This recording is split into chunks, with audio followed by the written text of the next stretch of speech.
Olá, pessoal. Hoje vamos falar sobre o público e o privado, ok? Bom, sempre que eu falar o público, vocês vão se lembrar das coisas públicas, né? Escola pública, hospital público, praça pública, certo? Então, a gente vai, já de início, nós já podemos relacionar o que é público àquilo que vem da administração pública, que é disponibilizado para a sociedade pelo governo, digamos assim, né? Aquilo que todos podem usufruir. Mas na sociedade, nós não dependemos só daquilo que é público.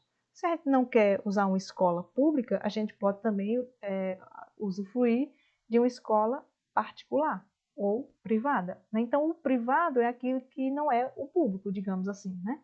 O privado é aquilo que é da esfera individual, que é a escolha de cada cidadão, não depende do governo. Então, se a gente não fizer ou se a gente puder, em vez de usar um hospital público, a gente pode usar um hospital, né, usufruir dos serviços de um hospital particular.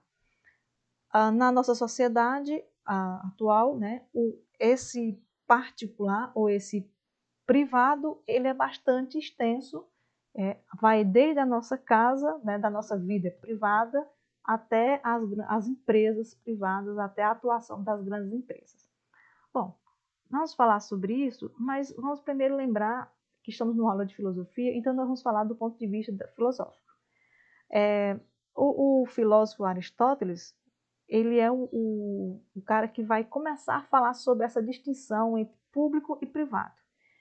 E vocês vão notar que o pensamento dele, né, Aristóteles é um grande filósofo da antiguidade, ele é considerado talvez o maior filósofo, né, ele realizou vários trabalhos, e com base em outros filósofos, né, no pensamento de outros que vieram antes dele, como Platão e Sócrates, e vocês vão ver que o que ele pensou, o que ele defendeu, é muito o que nós vivemos ainda hoje. Vocês vão ver a importância de Aristóteles, certo? Ele escreveu um livro chamado A Política, em que ele fala dessa diferença do público e do privado.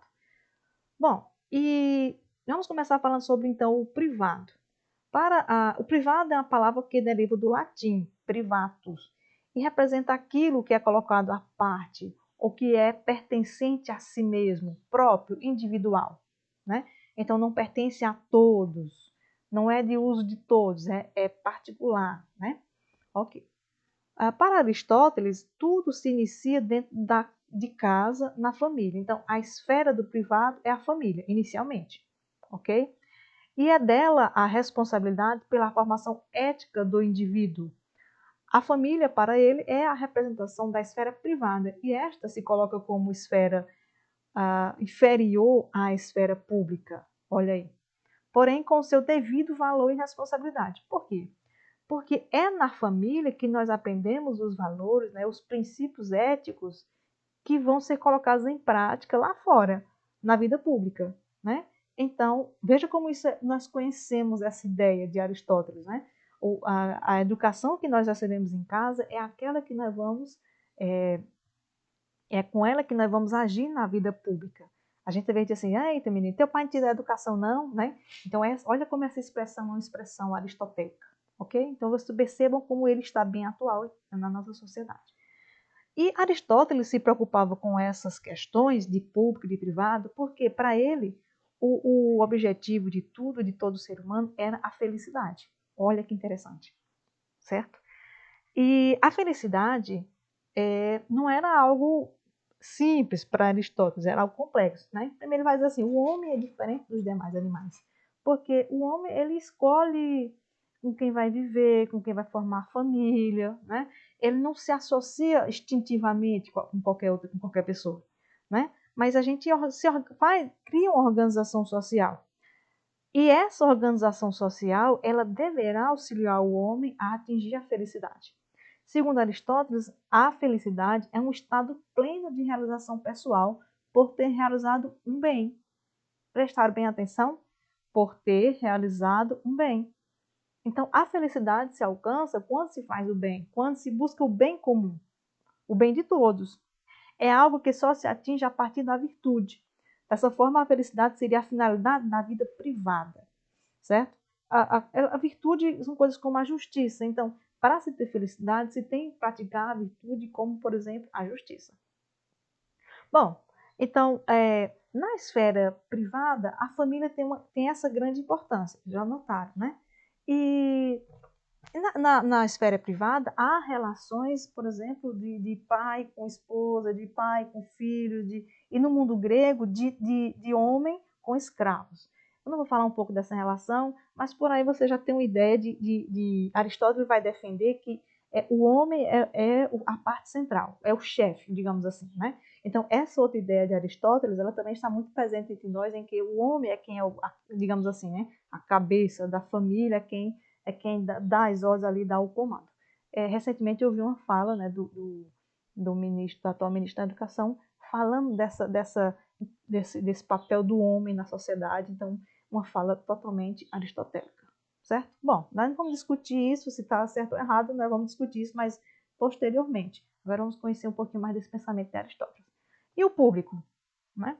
A palavra público, eu já disse para vocês, se refere àquilo que é do povo, que é aquilo que é aberto para toda a comunidade, né? O público pertence a uma coletividade, e essa coletividade também é dada a responsabilidade pelo zelo desse bem público, certo? Então a gente sempre observa, por exemplo, que estamos na escola, manter a escola limpa, cuidar da escola, né? Cuidar das cadeiras, não riscar. Por quê? Porque aquilo é um bem coletivo. Quer dizer, não só sou eu individualmente que uso, mas várias pessoas, né, utilizam. Então isso acho que é um conceito bem claro para vocês. E para Aristóteles, o homem nasceu para viver em sociedade. A maior representação da vida em sociedade acontecia na polis, na cidade grega, né? Ele afirmava que a cidade era uma associação humana e que, assim como o indivíduo, a polis possuía apenas uma finalidade, a do bem comum e, portanto, também a da felicidade. Ok? Bom, e aí ele vai fazer uma pequena explicação para dizer como é que foi a evolução do homem até chegar na polis. Então, como eu disse para vocês, a polis seria a esfera superior, né, a instância superior, seria superior à vida familiar. Por quê? Porque ele vai dizer assim, ele vai dividir em 3 fases, certo? Em 3 etapas dessa evolução. É como se na primeira fase a gente formasse apenas a família, né? A família, o bem comum surge dentro de casa, é individual e tem o propósito de preservar a vida familiar. Então a gente se associa, forma para garantir a sobrevivência, a perpetuação da espécie e tal, né? Então, a segunda fase, Aristóteles chama de vilarejo. Nessa fase, as relações saem da casa e tomam proporção comunitária, né? Então, isso pode acontecer tanto na nossa vida, de cada um de nós, mas também como se fosse na trajetória da humanidade, uma evolução da humanidade. E a terceira fase é a sociedade política, né? Quando surge a cidade ou a polis, lá na Grécia, e o indivíduo vai se ocupar da construção do bem maior, pois agora o interesse não é individual, e sim coletivo. Aqui uma observação, né? A cidade aqui era diferente do que a gente entende hoje. A cidade não era o local para onde os cidadãos iam buscar um emprego, iam trabalhar, né? Era, digamos assim, o local para onde os cidadãos iam para discutir, para debater. O trabalho era em outras áreas, digamos, como era o mundo grego antigo, era mais na agricultura, também havia o comércio, mas isso não era o objetivo da sociedade, quer dizer, da cidade. As pessoas não iam, os cidadãos não iam para uma cidade para trabalhar, mas iam para discutir a política, né? Discutir o bem comum, né? Aquilo que era de interesse da coletividade. Aí esse bem comum é chamado de eudaimonia, lá na Grécia. Eudaimonia, bem maior, né? E a eudaimonia está diretamente relacionada ao fazer o bem na vida pública. Esse bem maior não estaria ligado às coisas materiais, e sim a uma atitude de alma, segundo a virtude do ser.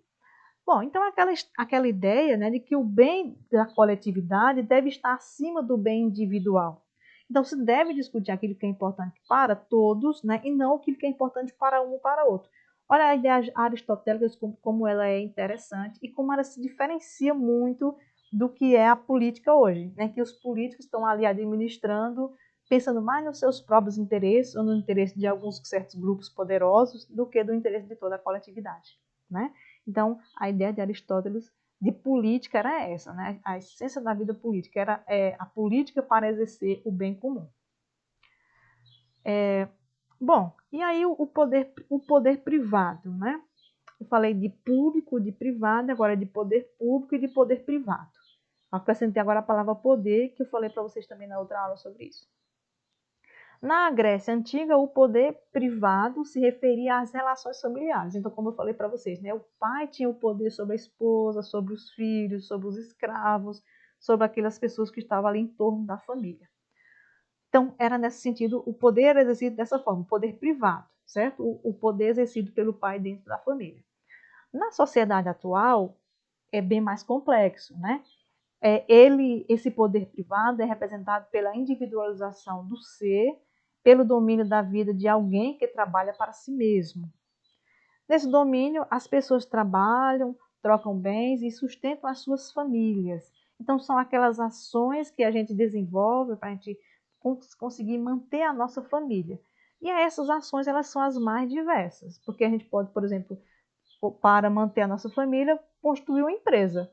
Abrir uma empresa, e essa empresa aqui, eu vou abrir aqui uma loja de roupas, vou abrir uma loja de floricultura, vou abrir uma loja de prestação de serviço, né, de eletricista, de alguma coisa. Então, para a gente garantir a nossa sobrevivência ou a manutenção da nossa família, a gente sai do ambiente mais familiar, a gente vai também atuar na sociedade, né?